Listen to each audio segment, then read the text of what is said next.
네, 집중 취재입니다. 보도국 신현수 기자 자리에 함께했습니다. 안녕하십니까? 네, 안녕하세요. 네, 오늘은 어떤 내용 취재했나요? 네, 지난달 유통업계 최초로 롯데쇼핑이 밸류업 공시를 발표했습니다. 네. 롯데쇼핑을 필두로 롯데 칠성음료, 롯데 웰푸드, 롯데 하이마트 등이 줄줄이 기업 가치 제고 계획을 밝혔는데요. 네, 이는 금융위원회가 올해 유가증권시장 상장 법인에 대해서 자산 규모 5천억 원 이상 상장사에 대해 연 1회 의무 공시를 했기 때문입니다. 네, 오늘은 이들 밸류업 계획을 살펴보고 기존의 주주 환원이 좀 어떻게 이뤄지고 있는지 짚어보도록 하겠습니다. 먼저 첫 번째 키워드는 최소 배당금 설정한 롯데쇼핑입니다. 네. 네, 롯데그룹이 지난 8월 비상경영 체제에 돌입한 가운데 롯데쇼핑은 사업 부문별 핵심 전략을 기반으로 기업 가치 제고 계획을 밝혔습니다. 네. 그러면서 주주 환원 계획을 좀 밝혔는데요. 여기서 주목할 점은 최소 배당금을 3,500원 이상으로 설정했다는 점입니다. 네. 롯데쇼핑 주당 배당금 3,500원 선으로 이루어졌다라고 하는데 어떤 내용으로 봐야 될까요? 네, 좀 비슷한 수준에서 여태까지 이루어졌다고 볼 수가 있는데요. 네. 롯데쇼핑은 그간 단기 순손실에도 불구하고 매년 배당금을 좀 높게 책정해왔습니다. 네. 최근 5개년 배당 지급 현황을 살펴보면요. 2,800원에서 3,800원 선에서 이뤄졌다고 할 수 있습니다.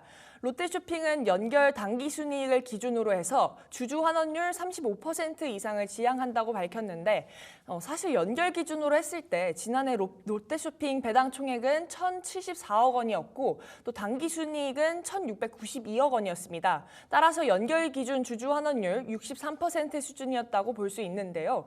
이는 단기 순손익 지표가 좀 좋지 않더라도 주당 배당금이 좀 높기 때문에 롯데쇼핑은 향후 35% 이상을 좀 달성할 수 있을 것으로 보입니다. 네. 자, 현재 롯데쇼핑의 사업 부문 현황을 좀 짚어보지 않을 수가 없을 것 같은데 본업 경쟁력은 잘 갖추고 있는 건가요? 네, 우선 롯데쇼핑 시가총액은 지난해 1월 2조 8천억 원대에서 현재는 이제 1조 6천억 원대를 기록을 하고 있는데요. 네.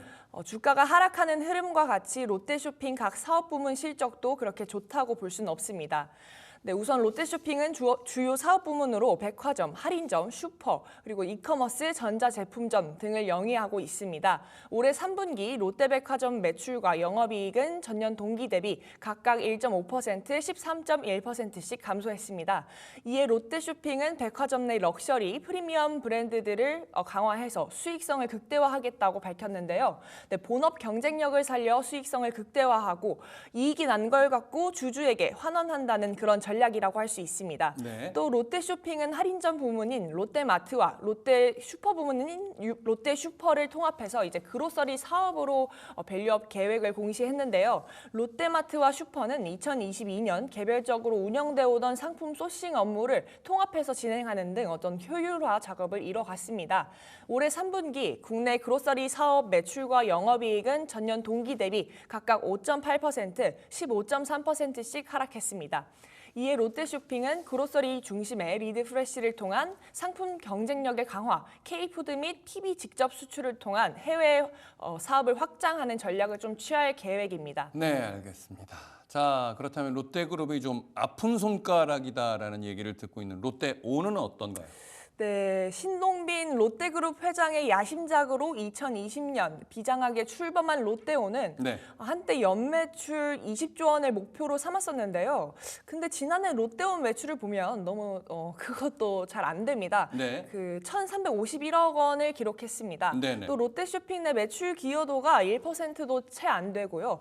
낮은 수장 교체에도 경영난에서 좀 빠져나오기 힘든 상황이라고 할 수 있습니다. 네. 네, 롯데쇼핑은 지난해 영업적자 856억 원을 기록한 가운데 이제 롯데온이 그렇게 기록했고요. 그거에 대해서 이제 2026년까지 적자 폭을 줄여나가겠다고 했습니다. 근데 마이너스 800억 원까지 만들겠다고 하면서 이게 아무리 경쟁력을 좀 살린다고 해도 적자를 깔고 갈 수밖에 없는 부분이라고 생각하고 있습니다. 네. 네, 두 번째 키워드는 롯데 식음료 부문 웰리스 공략입니다. 롯데 칠성음료와 롯데 웰푸드는 롯데그룹 내 식음료 부문을 담당하고 있는데요. 우선 롯데 칠성은 음료 부문에서 노 슈거 비즈니스, 즉 제로 칼로리를 확대한다는 전략을 가지고 있고요. 건강과 즐거움을 동시에 추구하는 어떤 헬시 플레저 트렌드에 맞게 칼로리 부담 없는 제품을 선보이겠다고 하는 것입니다. 또 롯데 웰푸드 같은 경우에는 건강과 또 삶의 질을 중요시하는 오늘날 트렌드에 맞춰서 헬스 앤 웰리스 기반으로 한 제품 라인업을 확대한다고 밝혔습니다. 네, 자 그렇다면 롯데 칠성과 롯데 웰푸드의 주주 환원 계획은 어떻게 되나요? 네, 롯데 칠성은 2028년까지 연결 기준 주주 환원율 30% 이상을 목표로 적극적인 주주 환원 정책을 좀 펼치겠다고 밝혔는데요. 롯데 칠성은 지난해 연결 기준 배당 성향 21%를 띄었습니다. 기존 별도 기준으로 했었다면요. 이제 롯데 칠성은 연결 기준으로 주주 환원율을 변경했다고 했습니다. 이거는 이제 지난해 연매출 1조 원 규모의 필리핀 펩시를 종속 기업으로 편입하면서 글로벌 사업 비중을 늘리려는 그런 전략이라고 볼 수 있습니다. 또 이제 롯데 웰푸드 같은 경우에는 수익성 개선으로 이제 주주 환원액을 늘리고 자사주 소각으로 평균 주주 환원율 35% 이상을 좀 달성하겠다고 밝혔습니다. 현재 롯데 웰푸드는 연결 배당 성향 이제 37.6%나 됩니다. 그래서 높은 주주 환원율을 좀 보이고 있는데요.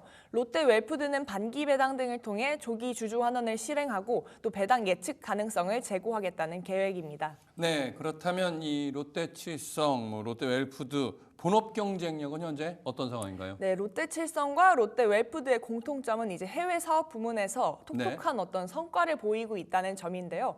우선 롯데 칠성은 지난해 국내 종합 음료 기업 최초로 매출 3조 원대를 기록했고요. 올해는 4조 원대 달성을 좀 앞두고 있습니다. 이는 해외 자회사들의 기여도가 좀 높은 것으로 보이고요. 올해 3분기 말 롯데 칠성 해외 자회사 매출과 영업이익이 지난해 3분기 말 대비 무려 391.8%, 또 63.4%까지 올라왔습니다. 또 지난 일찍이 이제 인도 시장에 진출한 롯데 웰푸드 같은 경우에는요, 이제 현재 해외 사업 확장 속도를 가속화하고 있습니다. 롯데 웰푸드 올해 3분기 누적 해외 사업 부문 매출은 지난해 3분기 말 5,900억 원대에서 올해 이제 3분기 6,200억 원대로 올라왔습니다. 네, 마지막 키워드는 롯데 하이마트 점진적 환원입니다. 롯데 하이마트는 지난 1일 전사 체질 개선을 통해 점진적으로 실적을 끌어올리겠다는 밸류업 계획을 수립했는데요. 네, 롯데 하이마트는 앞선 롯데그룹 계열사들의 거창한 중장기 목표와는 달리 오프라인 매장 효율화로 점진적인 회복을 좀 기대하고 있습니다. 네, 롯데 하이마트 과거에 비해서 상황이 그다지 좋지 않은 거죠? 네, 그렇습니다. 롯데 하이마트는 이커머스 등장과 경기 불황으로 성장 한계에 직면했습니다. 특히나 코로나19 이후 유통업계 환경이 오프라인에서 온라인으로 변화하면서 오프라인 영업이라는 단일 사업 구조로 매장을 운영해온 롯데 하이마트로서는 더 큰 타격을 받을 수밖에 없었습니다. 네, 롯데 하이마트는 2022년 체질 개선에 돌입했고 적자를 해소해 나가기 위해 매장 효율화 작업에 나섰습니다. 지금도 점포가 폐점되거나 고객 상권 특성에 맞춰 리뉴얼되고 있는 상황이고요. 지난해 매출 2조 6천억 원대를 기록한 롯데 하이마트는 2026년 이후에서야 이제 어떤 작업이 완료될 것으로 보고 예상 매출을 2조 4천억 원대로 집계를 했고요. 또 2029년에는 2조 8천억 원대까지 끌어올린다는 계획입니다. 자, 그렇다면 롯데 하이마트가 내놓은 주주 환원 정책은 어떤 건가요? 네, 롯데 하이마트는 2029년까지 배당 성향 30%를 지향한다는 재무적 목표를 설정했는데요. 롯데 하이마트는 2022년 그리고 지난해 당기 순손실을 기록했음에도 주당 300원씩 좀 배당을 해왔습니다. 또 롯데 하이마트는 고객 경험을 중심으로 또 4대 핵심 전략을 수립했는데요. 먼저 매장 혁신 리뉴얼, 그리고 고객 서비스, 케어 서비스 고도화, PB 및 해외 브랜드 강화, 온 오프라인 경험 일체화 등입니다.